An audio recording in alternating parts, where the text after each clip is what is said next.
Tuesday in the global financial markets as stocks are recovering from 2 days of carnage following the surprise Brexit vote in the UK. The Dow is up almost 270 points today, NASDAQ up about 97, but really the markets got beaten up the last couple of days. The smallest bounce actually was from the banks, which have been beaten up the most. So they had the biggest drop and they had the smallest bounce, which really shows you how weak that sector is, the fact that it couldn't even manage much of a dead cat bounce. In fact, the carnage in the banks, particularly the European banks, is much bigger than it was during the financial crisis of '08, in the aftermath of Bear Stearns and then Lehman Brothers, when everything was imploding.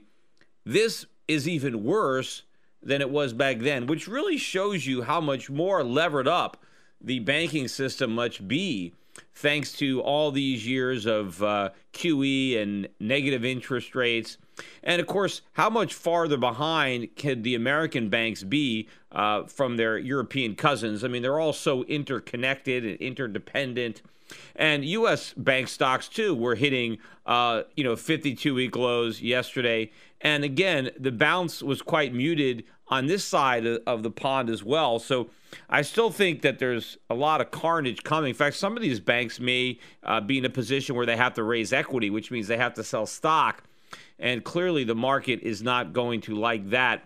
But again, everybody is really blaming this on all the uncertainty surrounding Brexit. And I hear all these stories about how so many companies are going to be affected by this. And, to me, the whole thing really seems like a bunch of nonsense.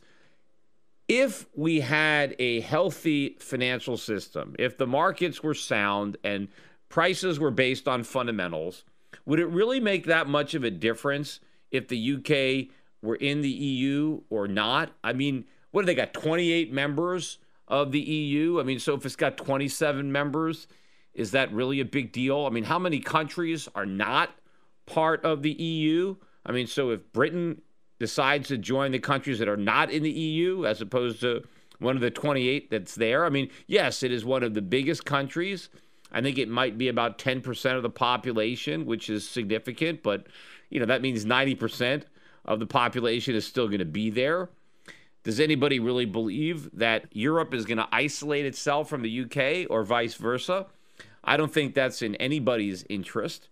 But what is being revealed here is the fragility of this whole system that's being propped up artificially by the banks, by cheap money, by negative interest rates. And everybody is speculating and everybody is assuming that the powers that be, whether it's the political powers, the the Congress, or in Europe, Parliament, or whatever it is, and certainly the central banks, they've got everything under control. They've got everything covered. It's a big put out there. Nothing can go wrong. And then when something does go wrong, then people get nervous and they wake up and say, wait a minute, maybe it's not as safe as we thought. Maybe they don't have this thing under control. Maybe something can go wrong. Maybe Murphy was right? And so this is what's happening, and it really exposes the vulnerability of the system, the fragility of it, how it's all hype and hope and confidence. And this Brexit vote is shaking investor confidence, and it should be, because there should be a lot. And I'm hearing a lot of people talking now. Jimmy Rogers was out. I saw an interview with him. This is going to be worse than the '08 crisis. Alan Greenspan again is out there talking about why this potentially could be worse. And what's worse is not the Brexit. It's that is Brexit the match that finally lit this tinderbox. The tinderbox has been there all along. In fact, it's been getting bigger and bigger. There's been more kindling, more wood put in that tinderbox with all this new debt. And something is the match that's going to light it, right? And maybe it's this. Now, maybe it's not. Maybe it'll be something else that's going to happen. But this sure looks suspiciously like it could be it, given what we're seeing in the markets. It certainly, as I said before, gives the Federal Reserve the excuse that it's been looking for all year, as far as how do we, stop the rate hikes without acknowledging how weak the economy is, well, we got Brexit. It's the gift that's going to keep on giving, as they're going to be negotiating this thing for years. And now, in fact, I'm looking at the markets. And according to the bond markets, the market is pricing in right now.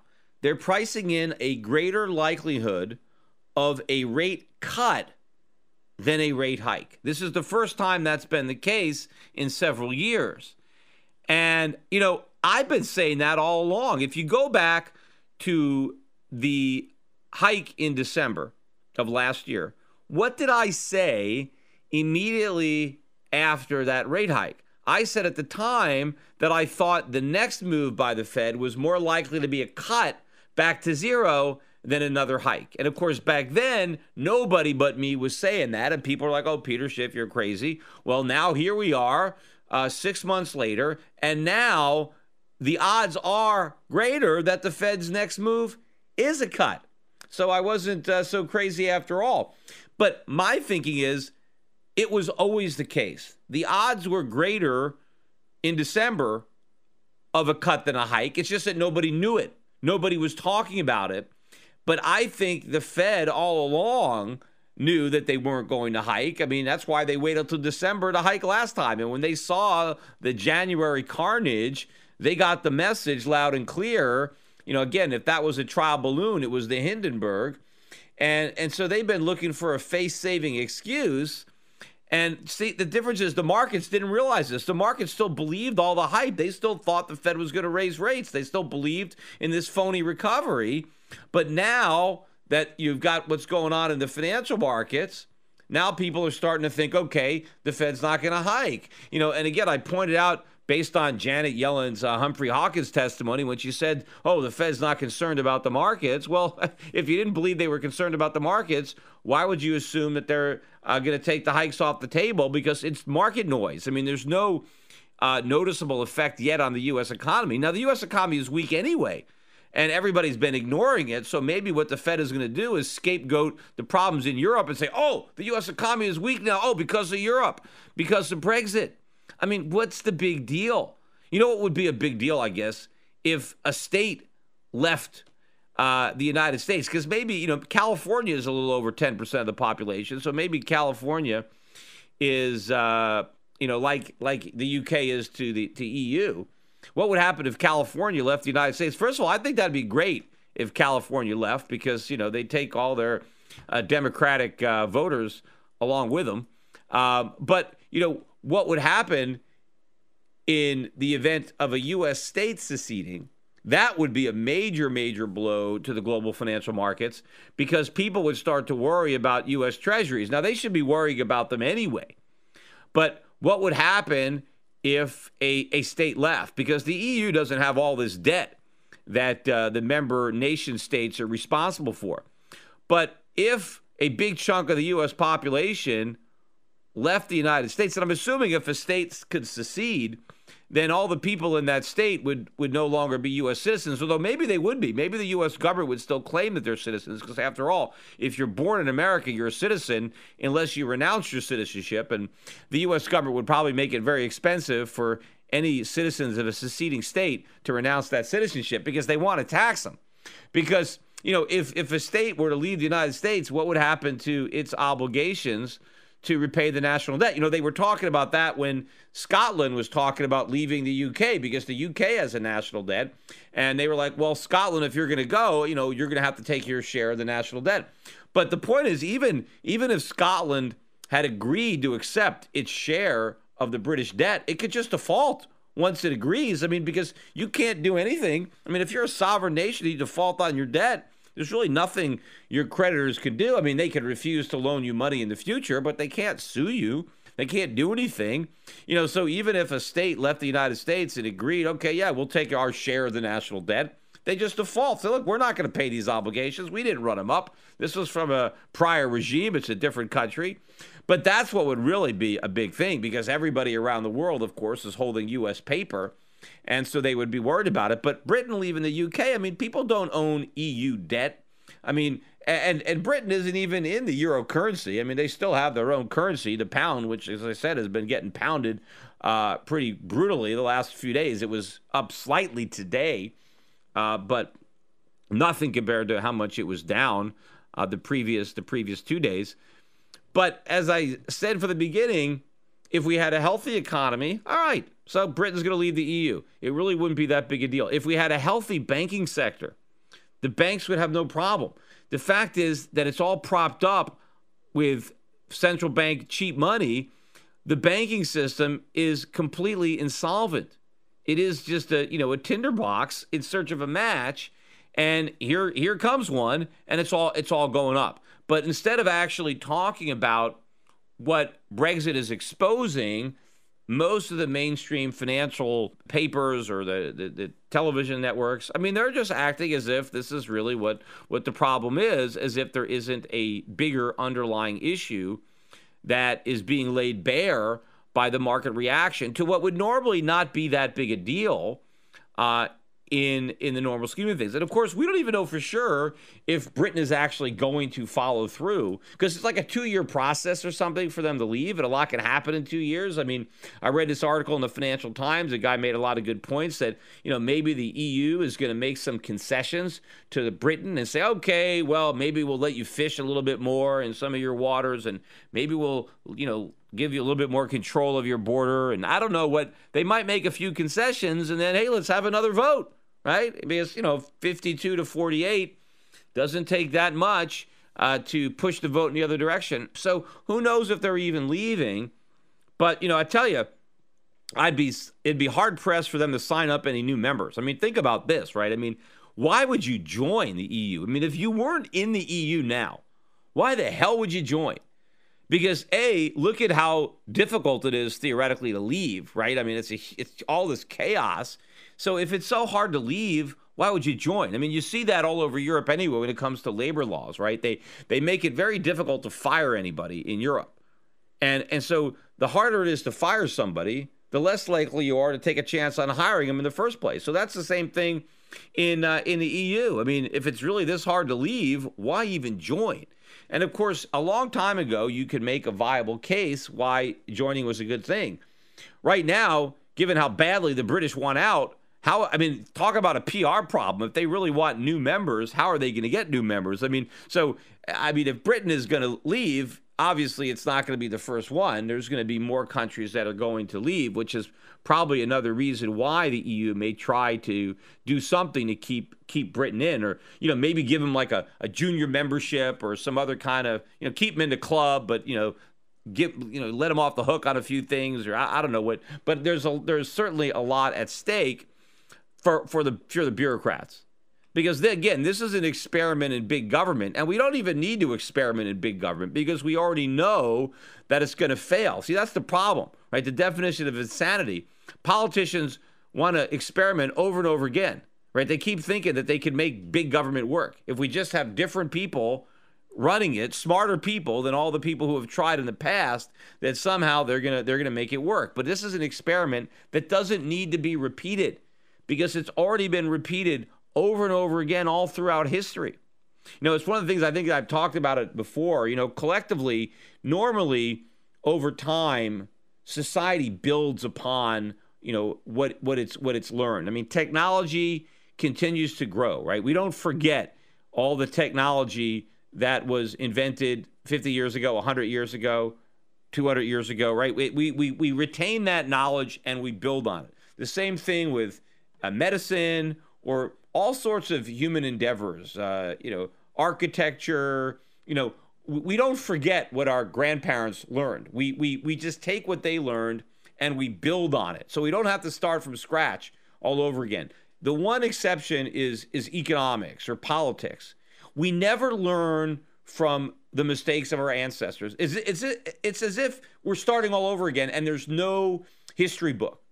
And can you imagine doing that in any other discipline? If we had to start math, every generation had to start from scratch, like they didn't remember any of the theorems or anything that happened before it, or in any scientific discipline. I mean, we'd still be in the caves, right? We wouldn't have anywhere if we couldn't build on what people before us learned. If we didn't learn from their mistakes, all we would just do is repeat them. But that's exactly what happens every generation or so. We start fresh, and it's like, hey, why don't we try socialism? I mean, will this work? As if we don't have all these historical examples where it's failed. Everybody, just start all over again. Like we don't know. I mean, how can we not know by now that capitalism is what works, that freedom is what works, that none of this stuff works because it's been failing for thousands of years, and it's probably going to fail for thousands more, even in the future, no matter how advanced we get. Maybe we'll all be, transported around like in Star Trek, and we'll be flying out in space, and there'll be some idiot in some space colony that decides he wants to try socialism, And, in fact, even if you look at some of these Star Trek episodes, you look at some of the politics, they're acting as if they're living in some kind of socialist utopia, and it actually works because that's what people think. That they think that eventually we'll evolve beyond profits. Everybody will just, be doing everything from each according to his ability to each according to his need. If we could just become advanced enough, then this whole Marxist socialist utopia is going to work. Well, you know what? We're a lot more advanced than we were when Marx came up with his ideas. We certainly have a lot more technology, yet they don't work any better now than when he first thought it up. And of course, it's just a rehash of ideas that have been in place for a long time, and they have never worked. And I tell that story all the time around Thanksgiving. The pilgrims came here, from Europe when they first came here, the first colony. They all tried socialism, right? It was like everybody, hey, let's all collectively farm from each according to his ability. Right, we'll each work as hard as we can, and then we'll each take what we need, right? And everybody almost starved to death. I mean, it was almost a complete disaster. And it wasn't until it was like, okay, forget this, every man for himself, that they were able to feed themselves. Because then once people knew that, okay, I'm going to grow the food and I get to eat it, right? It's not, then people growed food. But before that, it was like, well, I'll let the other guy do it. I mean, why should I work when someone else is going to eat my food? I'll just relax and let somebody else do the work. Right? That's what everybody thought. And so nobody worked and everybody starved. But once it was every man for himself, then everybody worked and there was plenty of food. They had more food than they knew what to do with. They could trade some to the Indians, right? They can finally have a Thanksgiving feast because they had abandoned socialism and they embraced the capitalism. You think that, that's enough, right? Shouldn't we know enough from that one experiment? No, of course, we have to keep doing it over and over and over again. Hey, let me get to some of the economic news that has come out the last couple of days. Of course, it's pretty much bad. But again, with all of the turmoil going on in the markets, no one's really talking about the U.S. economic data. Now, eventually, all this bad economic data is going to take its toll once we get all this noise out of the Forex markets. Because right now, the dollar has been strengthening, although or weakened today, but it's strengthened the last couple of days. Everybody, again, is talking about this as flight to quality, flight to safety. No, it's not. I mean, do those people really think Japan is the safe haven? I mean, come on. I mean, the yen is stronger than the dollar, and everybody will agree that Japan is a mess. So it's not about safety. It's just about unwinding the carry trades and buying back the funding currencies. And, of course, that is the reason the dollar is going up. If anybody is reading any more into this as if, oh, this is really good news for the dollar, it's not. It's just short-term good for the dollar because of the unwinding of these trades. But once this stuff plays out, the fundamentals are going to take over. And now people are going to start to notice that the markets are pricing in a better chance of a rate cut than a rate hike. And in fact, if the Fed cuts rates, it's not going to be like a one-time deal. I mean, it's going to be the beginning of the next easing cycle, which could be even bigger than the last one. And obviously, they can't have as many rate cuts because they're basically barely above zero. So it means the only thing the Fed could do if it wants to stay out of negative rates, which it will probably want to resist for a while, is just massive quantitative easing. See, before they did quantitative easing before, they had a lot of rate cuts. They went down from 5% to 0. So they used up all that ammo, and then they took out the bazookas of QE. But next time around, they're going to have to go straight to QE. And obviously, it's going to have to be much bigger than the last rounds because they're going to have to use it as their first line of defense. It's not like they're calling in the cavalry for reinforcements. This is all we got. And so when people realize that, this is very, very negative for the dollar. I think the dollar is going to fall through the floor. The entire rally is going to be reversed because it never should have happened. It was based on false assumptions, but not just reversing the rally. we're going to lose a lot more than where the dollar was when it started the rally. It's not just going to surrender its gains. It's going to have some real significant losses, and those losses are coming. But we got the trade deficit in goods for the month of May, which ended up being slightly bigger than what had been anticipated, and that will knock a little from the second quarter GDP. In fact, I'm expecting the Atlanta Fed, I think they're going to take their number. They're revising numbers again, I think tomorrow or the next day. I bet they're going to come down from their 2.6 where they are now. I think they're going to come down from there. And they're probably going to have to go a lot lower, between now and the actual number. But I think they're going to revise it down. But also, exports were down and imports were up. That's not a good thing, because that just widens your trade deficit, and it just shows you're borrowing more money. You want your exports to be up and your imports to be down, so we're doing it backwards. We also got the PMI flash service index that came out for June, and it was almost as bad as the prior month. Prior month was 51.2, and we barely improved. We got 51.3, which is still a pretty weak number.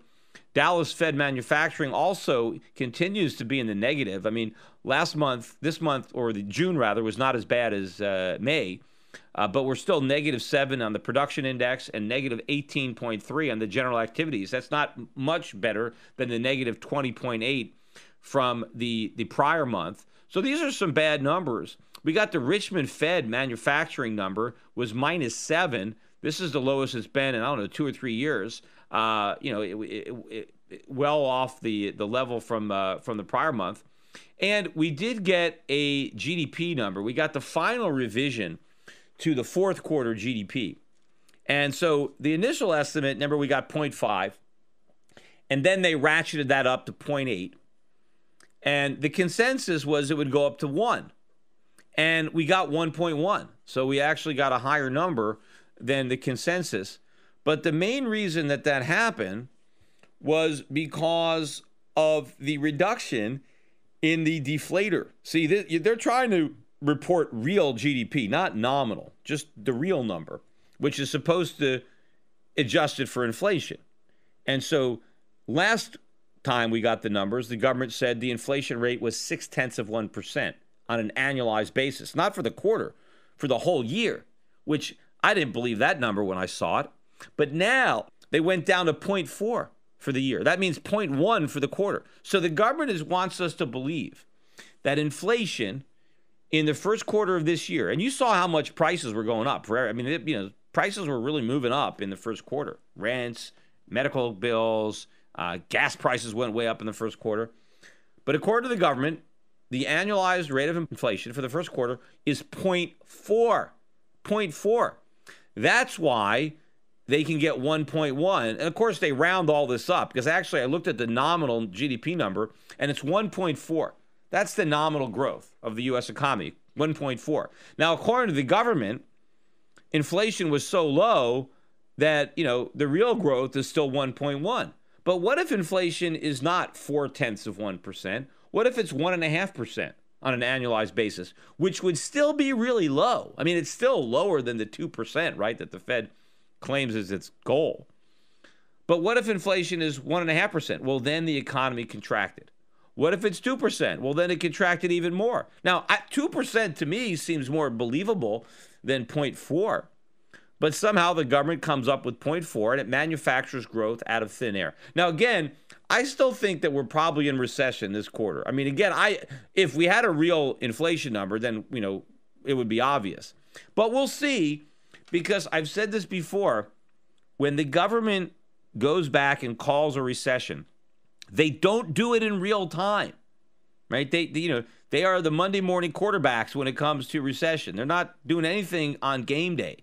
So let's say we're in a recession right now. By the time the government admits it, it'll be many, many months from now, maybe later in the year, or maybe even early next year. And then they'll go back and they'll revise down all the numbers from prior quarters, and they'll show us when the recession began. That's pretty much how they do it all the time.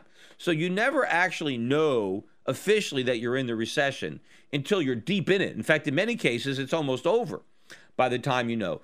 The difference is this recession is likely to last so long and be so deep that ain't going to happen, right? We'll still be in the thick of it when they go around and revise the numbers and admit. But of course, they're hoping that by the time they do that, the election is already over and Hillary Clinton is in the White House, right? Before they have to go back and say, oh, by the way, the Obama recovery wasn't real. In fact, we were in a recession for most of the last year of it, or theoretically.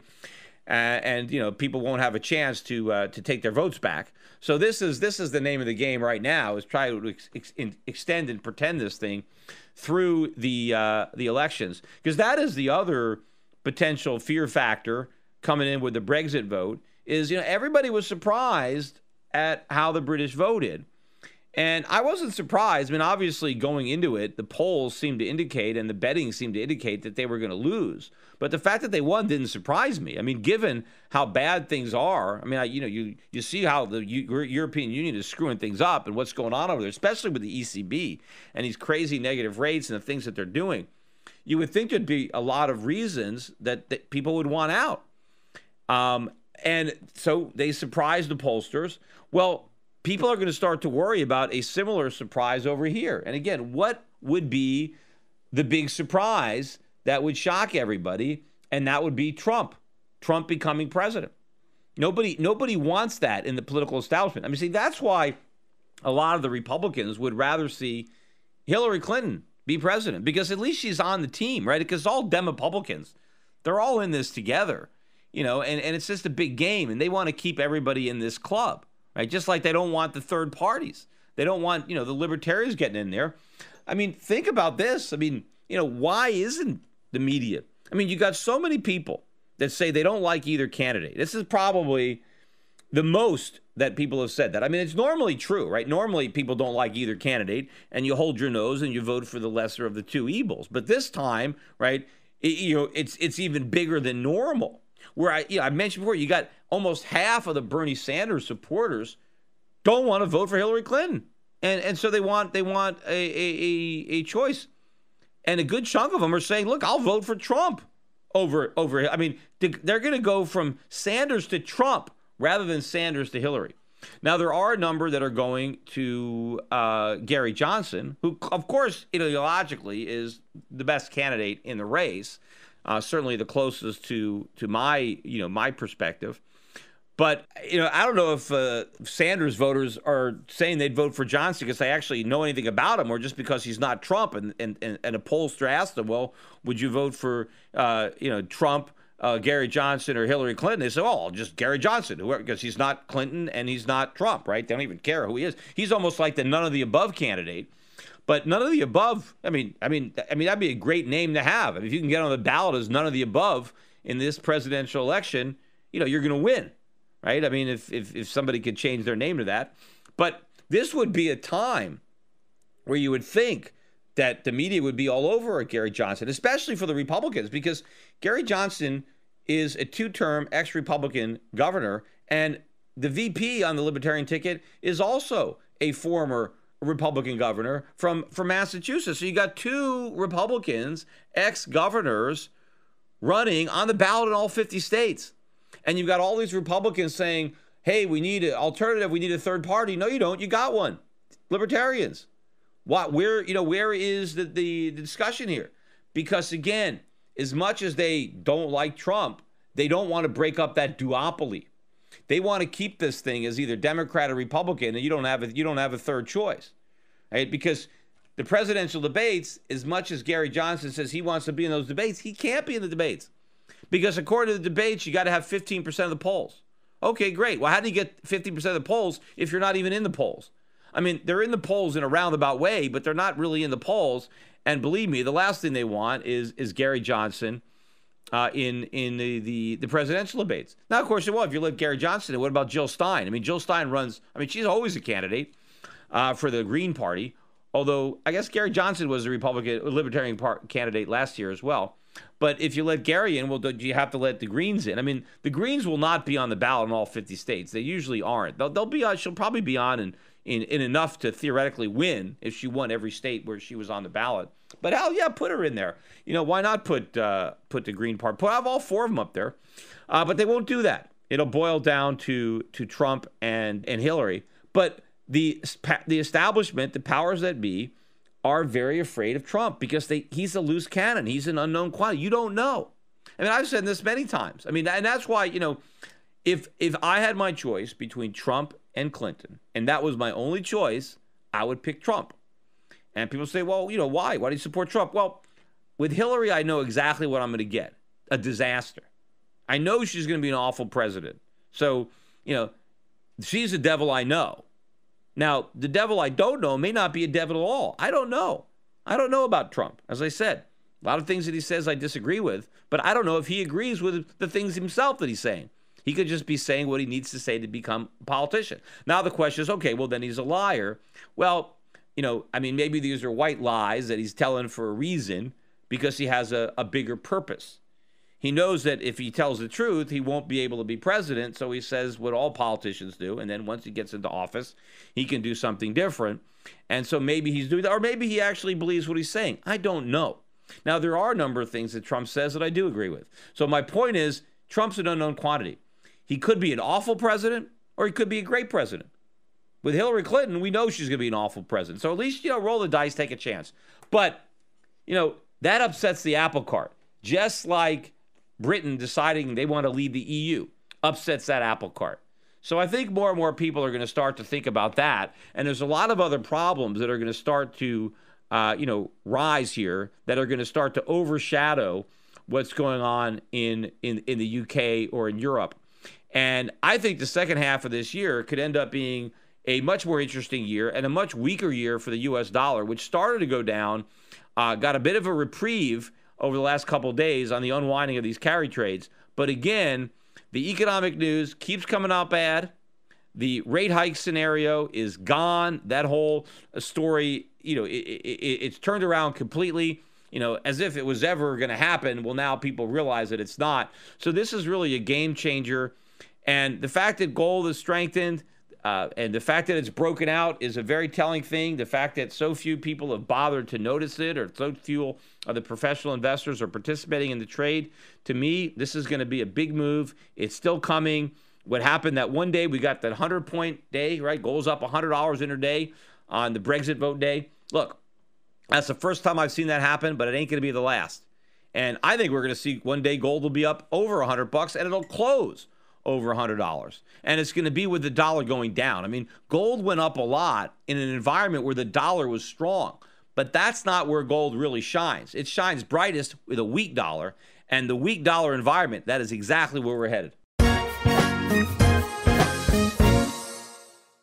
Today's financial advisors behave like pro wrestling TV commentators. They scream that the recovery is strong, debt is manageable,